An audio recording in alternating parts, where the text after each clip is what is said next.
I've decided to use a different coloured grout on the butterfly. I'm going for the grey because I think if there's any grout bleed it won't matter, but also keeps the tone of the butterfly. So we talked about having wider gaps between each of the big wings, and we also talked about cutting to shape across her body. I've had to do a couple of extra cuts here, as you can see, so that fitted around her collarbone.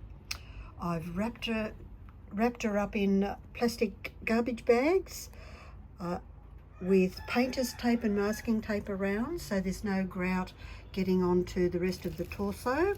And also then, and a big thank you to Peter Twining for his hint about using blue tack, because it's only a one-time use, to block up the ends of the channels, as you can see here, and also on the really big wide ones.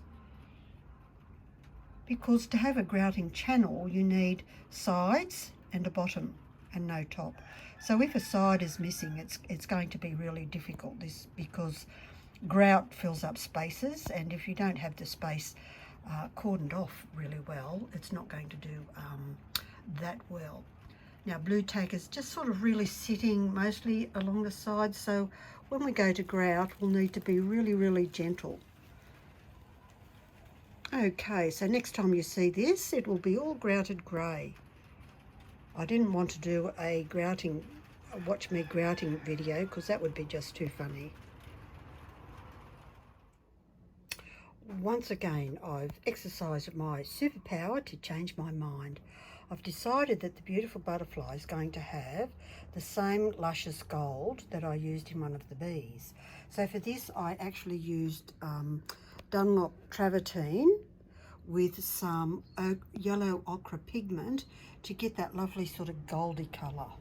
The other thing I'd do with my grout, and noting that this doesn't do joints bigger than 8mm, and I've measured all my joints and none of them are bigger than that, so it should work really well. The other thing I do is use Dunlop primer additive at full strength. This makes it really strong and durable, and I should get a great result for those beautiful butterfly wings. Now I'm going to get on with it. Now it's the waiting game. The lovely golden coloured grout is on, and I'm waiting for it to go off before I can shine it off. It's getting close, almost time for a big reveal. Exciting. So here we are on the next day. I finished the grouting, and you just do your grouting in the normal way and giving it a good clean off. The stuff I use is 50-50 white vinegar and water. And the reason that this works so well is that it is acid, it is a mild acid, and it will take the very last bits of your grout haze off your beautiful glass. And it also polishes it off. So if there's little bits of grout caught up in various places, there's a couple of tools I like to use. There's this little scraper which has got a shaped end here and a straight end here. And it's great for scraping off little bits around edges and such. The other one that's really good is this sort of very sharp stabby tool. This is fantastic for removing little bits of tiny grout that are where your points are. So you want to make sure that you do that.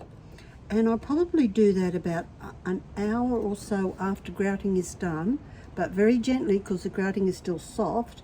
But I did this the next day to check all my corners. I removed all of the plastic wrap around her beautiful body probably an hour after I grouted, so it was reasonably set, and peeled it off very gently, so then I could get rid of any bits around here as well, but ever so gently, remembering that it hasn't set at that time. The other thing I've done is put a channel where I'm going to eventually make the channel to put the antenna on. These are going to be 3D, so they'll be sitting against her body and then popping out here as a 3D thing, and there'll be tiles in behind that. So overall, I think the butterfly looks pretty amazing. The other thing I did, of course, was following my own safety instructions about all the edges. So now I can actually rub my hands around here, and it's highly unlikely I'm going to cut myself. So all the sharp edges are gone, the points aren't going to cut me.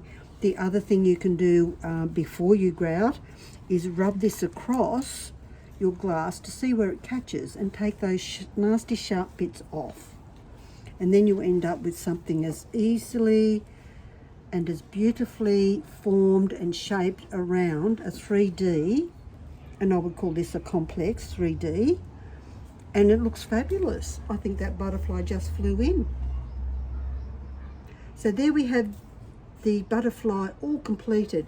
The next thing I'll look at is how am I going to express the 4 seasons on this little garden nymph or fairy or whatever you want to call her.